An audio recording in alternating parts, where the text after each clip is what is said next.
آج سے ہم دعائے ندبہ کا ترجمہ اور تھوڑی سی وضاحت شروع کر رہے ہیں، اور یہ اس کا پہلا پروگرام ہے۔ اعوذ باللہ من الشیطان الرجیم، بسم اللہ الرحمن الرحیم، وبہ نستعین وہو خیر المعین، وصلی علی محمد وآلہ الطیبین الطاہرین وعلی جمیع الانبیاء والمرسلین والشہداء والصدیقین وعباد اللہ الصالحین۔ اللہم عجل لولیک الفرج واجعلنا من خیر اعوانہ وانصارہ وشیعتہ واحبائہ۔ اپنے محترم ناظرین کی خدمت میں دعائے ندبہ لے کر میں حاضر ہوں۔ یہ وہ دعا ہے جو ہمارے معاشرے میں الحمدللہ اکثر جگہوں پر پڑھی جاتی ہے، اور اکثر مومنین مومنات اس دعا کو پڑھتے ہیں، تو وہ دعا لے کر آپ کی خدمت میں حاضر ہیں۔ اس کا ترجمہ اور مختصر اپنی بساط کے مطابق توضیح آپ کی خدمت میں عرض کریں گے۔ دعائے ندبہ ایک قسم کا رابطہ ہے، ہفتہ وار رابطہ اپنے وقت کے امام کے ساتھ اور اپنے رب کے ساتھ وقت کے امام کے حوالے سے۔ خود ندبہ گریہ و زاری اور آہ و بکا سے ہے کہ انسان جب کسی درد میں مبتلا ہوتا ہے، کسی فراق میں مبتلا ہوتا ہے، جدائی کا غم جب اسے ملتا ہے، تو پھر جب وہ آہ و بکا کرتا ہے، نالہ و فریاد کرتا ہے،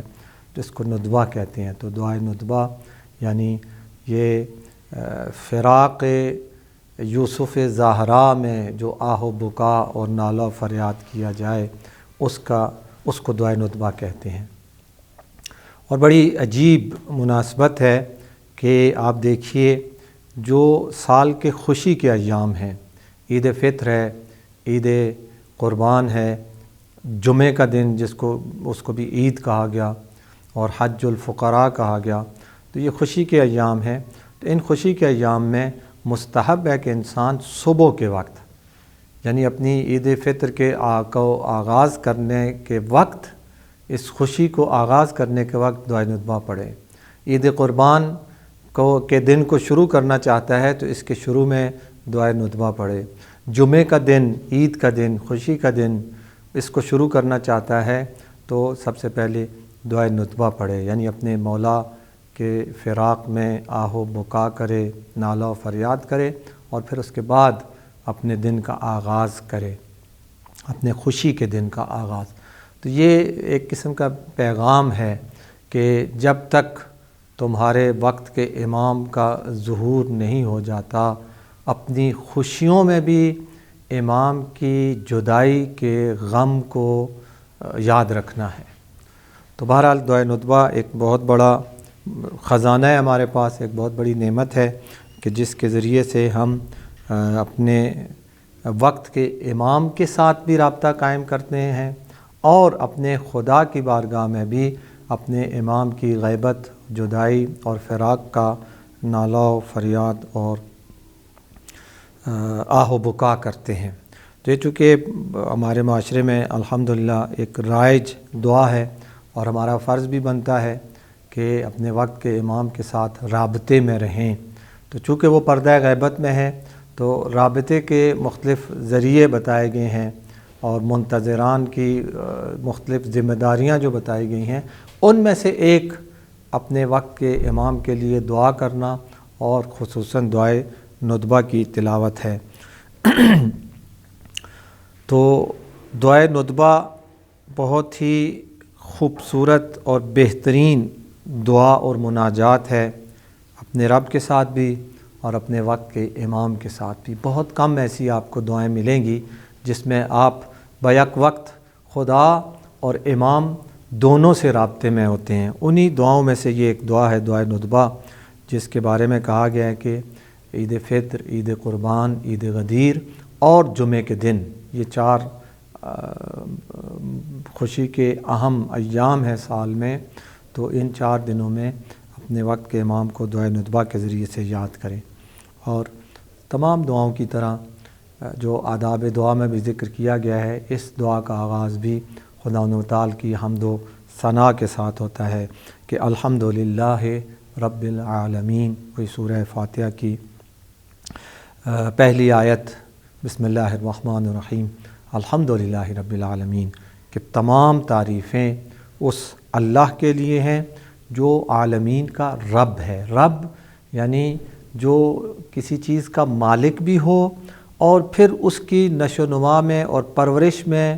کردار بھی ادا کر رہا ہو، اسے اس چیز کا رب کہا جاتا ہے۔ تو خداوند متعال عالمین کا رب ہے۔ عالمین عالم کی جمع ہے، یعنی تمام کائنات میں جتنی بھی مخلوقات ہیں ان سب کا پرورش کرنے والا، ان سب کا مالک بھی ہے اور ان سب کی ترقی کا ضامن بھی ہے۔ اب اس میں سے اگر ہم انسان ہی کو لیں تو انسان کو دو قسم کی ترقیوں کی ضرورت ہے، ایک جسمانی نشو و نما اور پرورش اور ترقی کی ضرورت ہے، ایک روحانی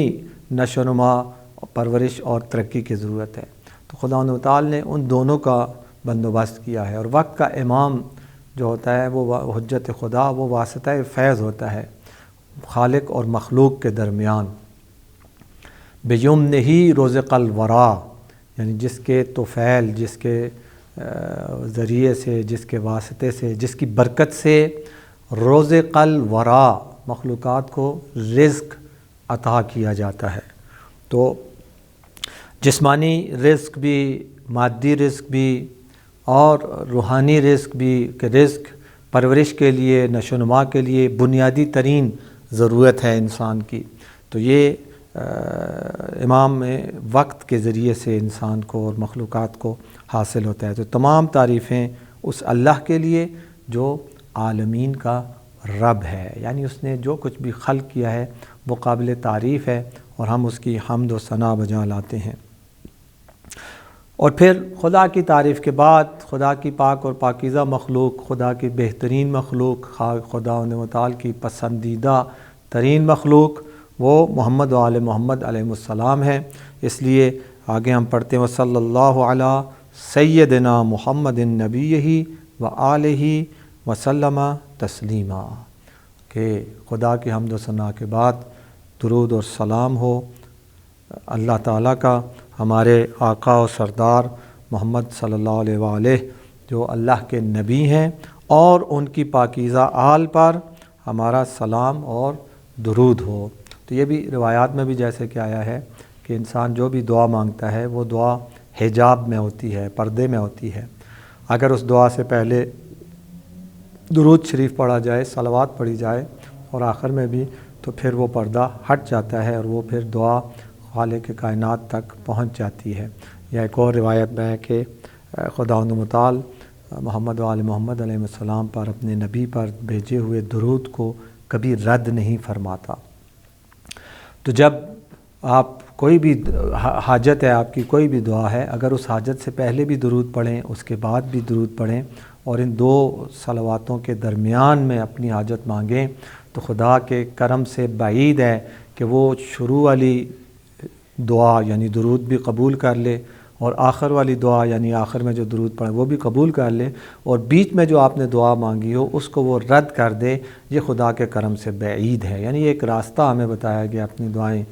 مقبول کروانے کا اور خدا کی بارگاہ میں قبول کروانے کا، کہ دعا سے پہلے محمد و آل محمد علیہ السلام پر درود اور صلوات پڑھو۔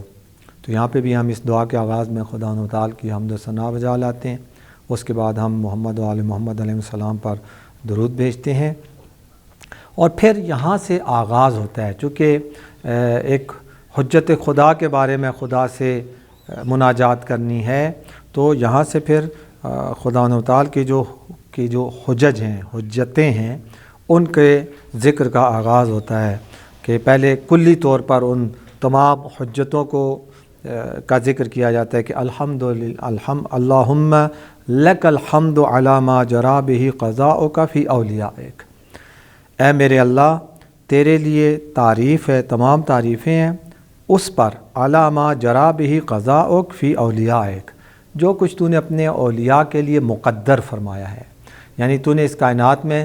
سب سے زیادہ جو انعام و اکرام کیا ہے، سب سے زیادہ بہترین نعمتوں کے ساتھ جن ہستیوں کو نوازا ہے، وہ تیرے اولیاء ہیں، وہ یعنی حجج خدا، انبیاء علیہم السلام، ائمہ طاہرین علیہم السلام،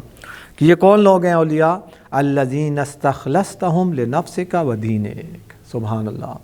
یہ وہ ہستیاں ہیں، یہ تیرے اولیاء، تیرے انبیاء، تیرے ائمہ بھیجے ہوئے، یہ وہ ہستیاں ہیں کہ جن کو تو نے خالص کیا ہے، جن کو تو نے خالص کیا ہے لنفس کا، اپنے نفس کے لیے، اپنے لیے، یعنی جن کو صرف اور صرف تو نے اپنی ذات کے لیے ان کو خالص کیا، و دین کا، اور اپنے دین کے لیے، یعنی ان کو ہر قسم کے ملاوٹ سے پاک، خالص، 100% خالص تو نے ان کو اپنے لیے انتخاب کیا۔ اذ اخترت لهم جزیل ما عندك من النعیم المقیم الذی لا زوال له ولا اضمحلال، کیونکہ جب تو نے انہیں اپنے نفس کے، اپنے لیے اور اپنے دین کے لیے انتخاب کیا اور مقدر کیا، تو نے اختیار کیا ان کے لیے جزیل ما عندک، تیرے نزدیک، تیرے پاس جو سب سے قیمتی اور سب سے بہترین من النعیم، نعمتوں میں سے جو نعمتیں تھیں ان کا تو نے ان کے لیے اختیار کیا، المقیم، جو پکی ہے، مقیم یعنی ہمیشہ سے قائم و دائم فراوان نعمتیں جو ہیں تیرے پاس، ان میں سے تو نے بہترین نعمتوں کا انتخاب کیا کہ الذی لا زوال لہ ولا اضمحلال، کہ جن مقیم نعمتوں سے مراد وہ نعمت ہیں جس نعمت کو زوال نہیں آتا، زائل نہیں ہوتی ہے، ولا اضمحلال، اور نابود بھی نہیں ہوتی ہے، گم بھی نہیں ہوتی ہے، یعنی ایک دائمی نعمت ہوتی ہے۔ مثلا فرض کریں ہمیں جوانی کی نعمت سے خدا نوازتا ہے، تو یہ جوانی کی نعمت بھی ایک وقت آتا ہے زائل ہو جاتی ہے۔ تو اسی طرح جتنی بھی نعمتیں ہیں دنیاوی اور مادی، یہ دنیا چونکہ خود بھی قابل زوال ہے، زوال پذیر ہے، تو اس کی نعمتیں بھی زوال پذیر ہیں، لیکن خدا و تعالی نے جو اپنے خاص اور خالص اولیاء کے لیے جن نعمتوں کا انتخاب کیا، وہ نعمتیں ایسی ہیں کہ لا زوال لہ ولا اضمحلال، کہ وہ نہ زائل ہوتی ہیں نہ نابود ہوتی ہیں، وہ دائمی ہیں، قائم ہیں، پابرجا ہیں، ثابت، کیا کہتے ہیں، مقیم ہیں، یعنی استقامت ہوتی ہیں، جیسے کہ وہ ہمیشہ کے لیے ہیں۔ البتہ تو نے اپنے اولیاء کو جو خالص کیا، اپنے اولیاء کو جو ایسی نعیم مقیم عطا فرمائیں، تو اس کو بھی یہ کسی بغیر حساب کتاب کے نہیں تھا۔ بعد ان شرطت لهم شرطت علیہم الزہد فی درجات هذه الدنیا الدنیا، یہ نعمتیں تو نے اس وقت انہیں عطا کیں کہ اس سے پہلے تو نے ان کے ساتھ شرط کی تھی کہ وہ دنیا کے اس دنیا دنیا، دنیا یعنی بے قیمت، اس بے قیمت دنیا کے جو درجات ہیں، اس بے قیمت دنیا کی جو شان و شوکت ہے، اس شان و شوکت کی نسبت وہ زہد اختیار کریں گے۔ زہد یعنی دل نہیں لگائیں گے، دنیا اور دنیا کے اندر پائی جانے والی نعمتوں، عزتوں، شرافتوں، دولتوں، حکومتوں، جو بھی دنیا کے ساتھ منسلک نعمتیں ہیں، اس کے ساتھ دل بستگی نہیں ہوگی ان کی۔ یہ ان کے ساتھ شرط کی تھی کہ تم نے یہ کام نہیں کرنا، وَزُخْرُفِهَا وَزِبْرِجِهَا، دنیا کی جو زینتیں ہیں، دنیا کے جو زیورات ہیں، دنیا کی جو قیمتی اشیاء ہیں، ان سب کے ساتھ خود ہی کہہ بھی کی دیا کہ بے قیمت ہیں، لیکن جو دنیا والے جس کو قیمتی سمجھتے ہیں، دنیا والے جس کو زینت اور خوبصورتی کے لیے سبب سمجھتے ہیں، ان چیزوں کے ساتھ یہ دل نہیں لگائیں گے۔ یہ نہیں کہ ان نعمتوں سے استفادہ نہیں کریں گے، ان نعمتوں کو استعمال نہیں کریں گے، استعمال بھی کریں گے، استفادہ بھی کریں گے۔ اگر ان نعمتوں کے حصول کے لیے انہیں محنت کرنی پڑی تو محنت بھی کریں گے، لیکن دل نہیں لگائیں گے۔ فَشَرَطُوا لَكَ ذَلِكَ، اور ان اولیاء نے بھی، چونکہ ان کے پاس تیری معرفت تھی، انہیں پتہ تھا کہ اس کے ساتھ ہم ایگریمنٹ کرنے جا رہے ہیں، تو انہوں نے بھی اس شرط کو قبول کیا۔ وَعَلِمْتَ مِنْهُمُ الْوَفَاءَ بِهِ، اور پھر تو نے دیکھا، تیرے لیے ثابت ہوا کہ انہوں نے اپنی اس شرط کے ساتھ وفا کی۔ واقعاً انبیاء علیہ السلام نے کس طرح سے اس شرط کے ساتھ وفا کی، تاریخ انبیاء آدمی پڑھتا ہے تو روز روشن کی طرح اشکار ہو جاتا ہے۔ اسی طرح تاریخ ائمہ علیہ السلام اٹھا کے دیکھ لیجئے کہ اس میں اظہر من الشمس ہے کہ انہوں نے واقعاً کس طرح سے دنیا کے ساتھ اپنی لا تعلقی، قلبی لا تعلقی کا عملاً اظہار کیا۔ خود حضرت ابراہیم علیہ السلام کے بارے میں ملتا ہے کہ آپ کے پاس مختلف جو آزمائشیں آئیں، ان آزمائشوں کے بعد خدا و تعالی نے آپ کو بہت زیادہ مال و دولت سے نوازا تھا، اور ہزاروں کی تعداد میں بھیڑ بکریوں کا مثلا ان کا ریوڑ تھا، اور کافی اس کے طرح مال اموال مویشی۔ تو ظاہراً یہ معراج السعادہ میں اس روایت کو نقل کیا ہے مرحوم نراقی رحمۃ اللہ علیہ نے، جو کہتے ہیں کہ فرشتوں میں یہ گفتگو چلی کہ اب ابراہیم علیہ السلام کے دل میں خدا کی نسبت شاید وہ مقام اور وہ منزلت اور وہ عظمت شاید نہ رہی ہو جب اب اتنا مال و دولت انہیں مل گیا ہے۔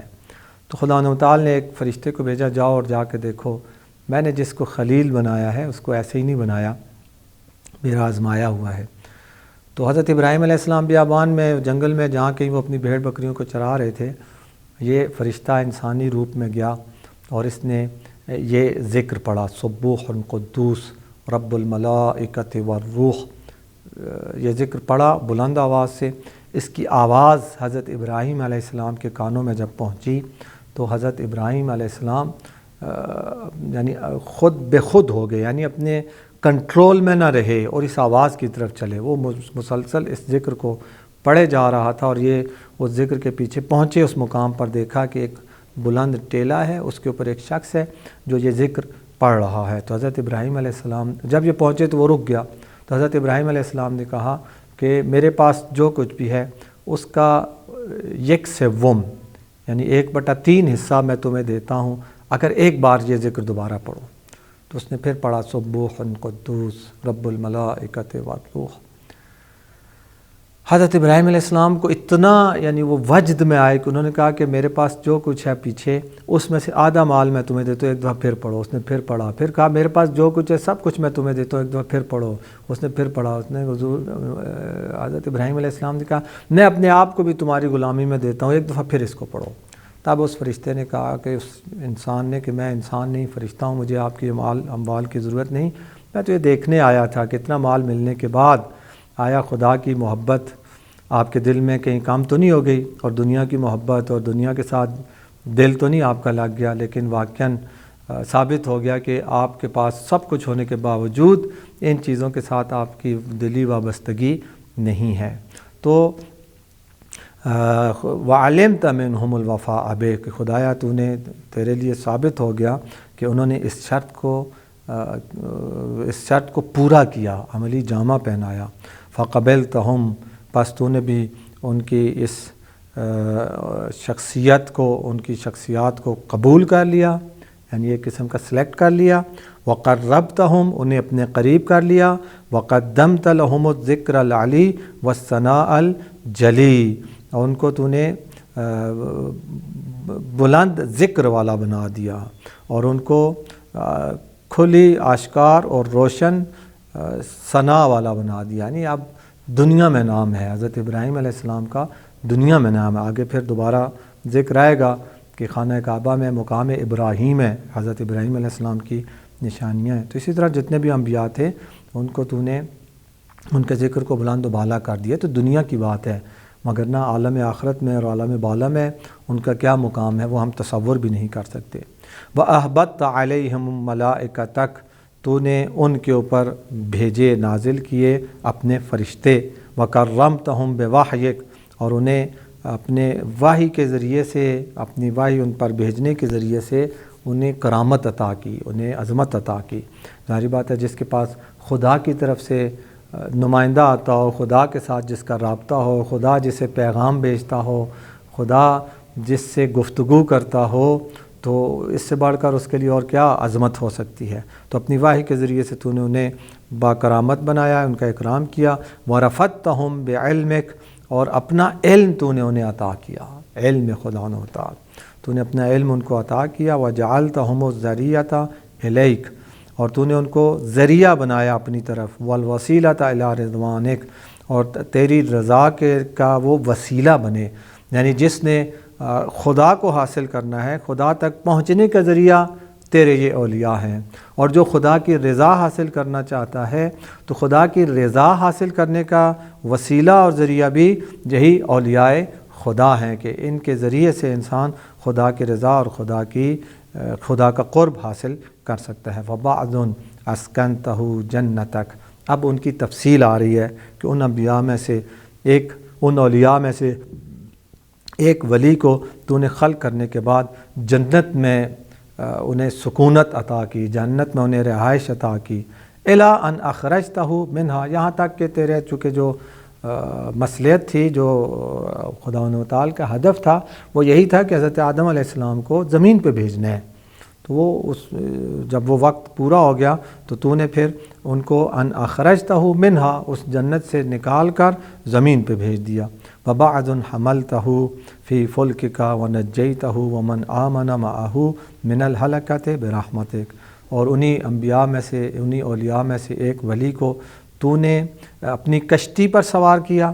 ونجیتہ، اور انہیں نجات دی، ومن آمن معہ، اور جو اس کے ساتھ ایمان لایا تھا ان سب کو بھی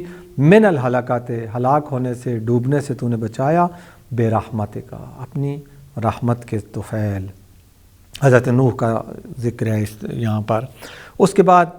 حضرت ابراہیم علیہ السلام کا ذکر، وبعض اتخذتہ لنفسک خلیلا، اور انہی اولیاء میں سے ایک ایسا بھی تھا جس کو تو نے اپنا خلیل اور دوست کے طور پر انتخاب کیا، وسألک لسان صدق فی الآخرین فأجبتہ، اور اس خلیل نے، اس دوست نے تجھ سے سوال کیا سچی زبان کے ساتھ اپنے بعد آنے والوں کے لیے، ومن ذریتی، جب خدا نے کہا کہ انی جاعلک للناس اماما، تو حضرت ابراہیم علیہ السلام نے خدا کی بارگاہ میں عرض کیا کہ خدایا یہ جو تو مجھے عظمت عطا کر رہا ہے یہ میری آل میں سے بھی، تو خدا نے وہ بھی وعدہ قبول کیا، تو اس کی طرف اشارہ ہے کہ سألک لسان صدق فی الآخرین فأجبتہ، تو نے ان کے اس سوال کو قبول کر لیا اور اس سوال کو، اس دعا کو مستجاب کر لیا۔ وجعلت ذلک علیہ، اور تو نے اپنے اس خلیل کو بڑے نام والا قرار دیا، ان کی ذکر کو، ان کے نام کو بلند کر دیا۔ خود قربانی کرنا، شیطان کو کنکر مارنا، طواف کرنا، مقام ابراہیم کے پیچھے نماز پڑھنا، یہ ساری چیزیں، یا خود صفا مروہ کا درمیان سعی کرنا، حضرت حاجرہ زوجہ ابراہیم علیہ السلام ہے، تو اس کے ذریعے سے حج تقریباً زیادہ تر وہ سنت حضرت ابراہیم علیہ السلام ہے، یعنی اس حج کے ذریعے سے خدا تعالی نے حضرت ابراہیم علیہ السلام کو مشہور و معروف کر دیا، قیامت تک کے لیے ان کو زندہ کر دیا۔ اور اس کے بعد وبعض کلمتہ من شجرۃ تکلیما، اور انہی اولیاء میں سے ایک ولی ایسا بھی تھا جس کے ساتھ تو نے گفتگو فرمائی درخت کے ذریعے سے، وجعلت لہ من اخیہ ردءا ووزیرا، اور ان کے اپنے بھائی کے ذریعے سے ان کے لیے مددگار اور ان کا وزیر بنایا، چونکہ خود حضرت موسیٰ نے بھی سوال کیا تھا، دعا مانگی تھی اور اللہ نے اس دعا کو قبول کیا، تو اس لیے کہا کہ ان کے بھائی کو ان کا وزیر اور ان کا مددگار بنایا۔ وبعض اولدتہ من غیر اب، اور پھر ایک ولی تیرا ایسا بھی تھا جس کو تو نے بغیر باپ کے پیدا کیا۔ وآتیتہ البینات، اور اس کو بہت ساری نشانیاں عطا کیں، روشن نشانیاں عطا فرمائیں۔ وأیدتہ بروح القدس، اور اس کی تائید کی، نصرت کی روح قدس کے ذریعے سے۔ وَكُلٌّ شَرَعْتَ لَهُ شَرِيعَةً، اور یہ جتنے بھی تھے ان سب کے لیے ایک شریعت مقرر کی، ہر ایک کی اپنی ایک شریعت تھی۔ وَنَهَجْتَ لَهُ مِنْهَاجًا، اور ان میں سے ہر ایک کے لیے ایک روشن اور واضح راستہ قرار دیا۔ وَتَخَيَّرْتَ لَهُ أَوْصِيَاءَ، اور ان میں سے ہر ایک کے لیے پھر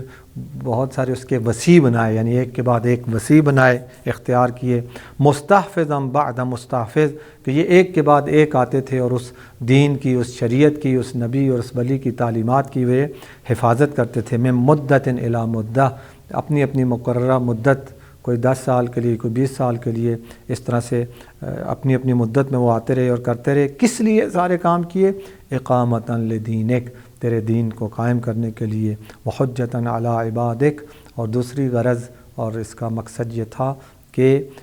تیرے بندوں پر حجت تمام ہو جائے، سب تک تیرا پیغام پہنچ جائے، یعنی ایک تو دین کو قائم کرنا اور دوسرا لوگوں پر حجت کا تمام کرنا۔ وَلِئَلَّا يَزُولَ الْحَقُّ عَن مَّقَرِّهِ وَيَغْلِبَ الْبَاطِلُ عَلَىٰ أَهْلِهِ، اور تیسری غرض اس سے یہ تھی، یہ مستحفظ بعد مستحفظ اور انبیاء کو بھیجنا، پھر ان کے اوصیاء کو بھیجنا، کہ حق اپنے اس مقام سے اس کو ہٹایا نہ جائے، وَيَغْلِبَ الْبَاطِلُ عَلَىٰ أَهْلِهِ، اور اہل حق پر باطل غالب نہ آ جائے، یعنی باطل کے غلبے سے بچانے کے لیے اور حق کو اس کے مقام پر قائم و دائم رکھنے کے لیے یہ کام کیا۔